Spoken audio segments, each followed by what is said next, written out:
In this lesson, we'll go ahead and continue sculpting on the head of our model. We're going to continue exactly where we left off, and basically, now that I've divided the model a little bit more, it's time to start defining a few areas a little bit better. Mainly the eyes. The eyes are the important piece on any face. The eyes are everything, really. If you have good eyes, then it just tells a story.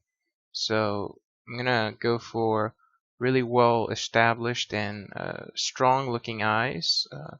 Nothing too exaggerated or too wrinkled, anything like that. No, we're not looking for an old character or something like that. What I noticed is the eyes didn't really have enough space on the top. The lids themselves weren't looking that good. And now I'm still sort of noticing a few proportional issues on the face that I'm not quite yet ready to fix. But I am going to tuck that chin in now, as it is a little bit too straight as it was. Gave him that little brow ridge that men have. That's an important little distinction. And now I'm going to continue to use the Trim Dynamic brush to sort of get me some better looking lids. I'm going to try to overlap the eyelids with a little bit of skin, and that's going to stay for a little while, but I'm going to end up changing that.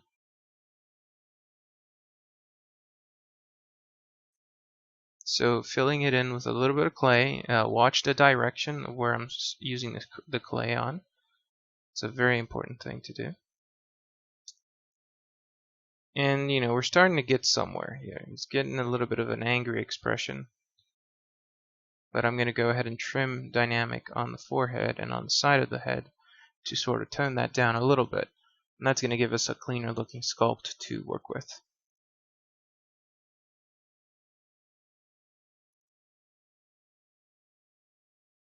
Once that's done, it's time to continue to tweak the eye area. Maybe a little bit of detail on the eyebrows. And end up smoothing it up a little bit though.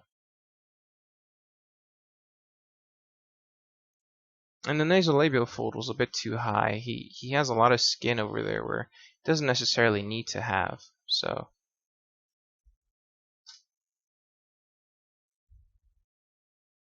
just smoothing out the surface.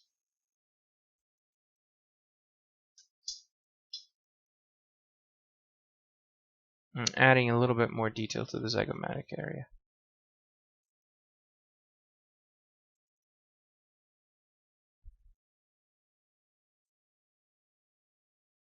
Now, what I'm looking for here is just, what is this piece missing? Sometimes you have to pause, take a look at it, and try to see what the face is really asking for in this case. And right now, I felt the ears needed just to be actually sculpted on instead of just that basic shape. It was getting to the time where the ears sort of start making a difference here on our sculpt. So I'm building all those separate pieces for the ears.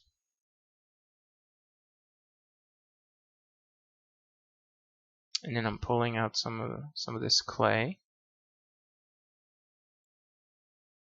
And you can see those ears are not looking too good, so I'm going to reshape them. And I'm going to pull the inside out a little bit more. It's what we call the anti-helix, and it mostly is pretty far out on the ear. Using the flake brush here, you can see I have a very distinct lack of polygons to work with.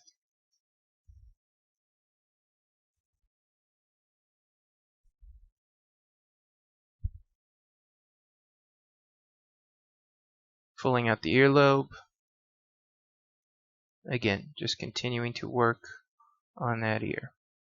If you're having trouble with the ear, make sure to take a look at some reference, and specifically some basic charts on ear anatomy. That'll really help you out.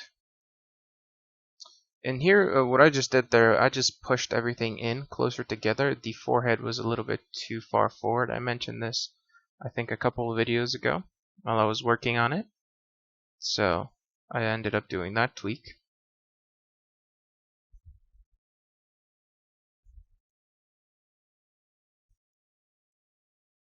And now taking a look at it, it seems like the chin is a bit too big. But we're going to continue working on the ear nonetheless.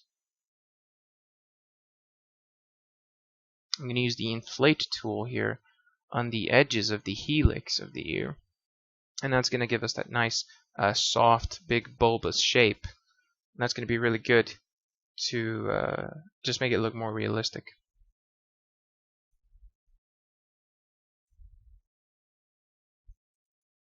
Using the clay brush here to sort of smooth out the eyebrows.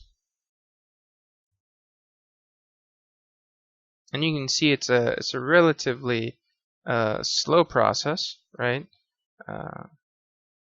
I definitely don't want to skip any of it though, but the face is definitely sort of shaping up now that we've added the ear and now just refining our shapes. And it can take time to get into this point, like I said before. So for now, it's looking okay.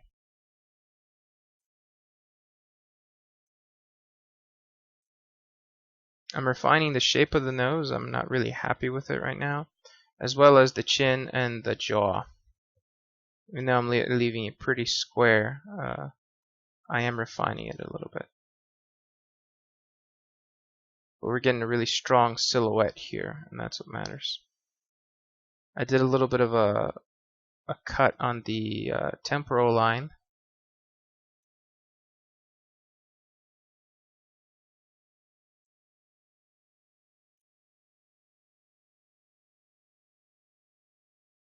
And, just reshaping the head a little bit there. I'm going to move the skull a little bit back, I think. Yeah, there we go. This is a little bit too small for my liking.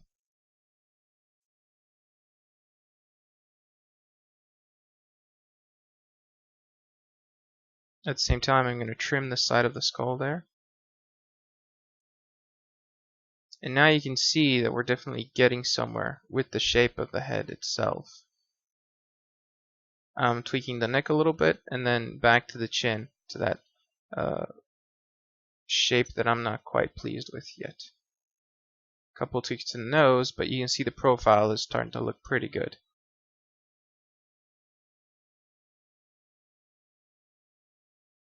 And honestly, this could almost be the male face that you do and then transform into a female. I'm going to go ahead and finish it off a little bit more. As you can see, I'm adding the detail to the eyes here. Really simple, just subdivided it a couple times, and I forgot symmetry, so I'm going to turn it back on now and redo the eyes here. I just like to smooth that out, and it gives the piece a little bit more life.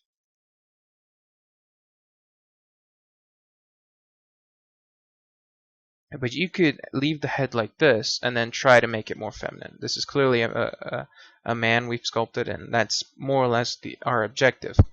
What I'm going to do, though, is I'm going to keep working on it a little bit more. You can see the whole process behind it.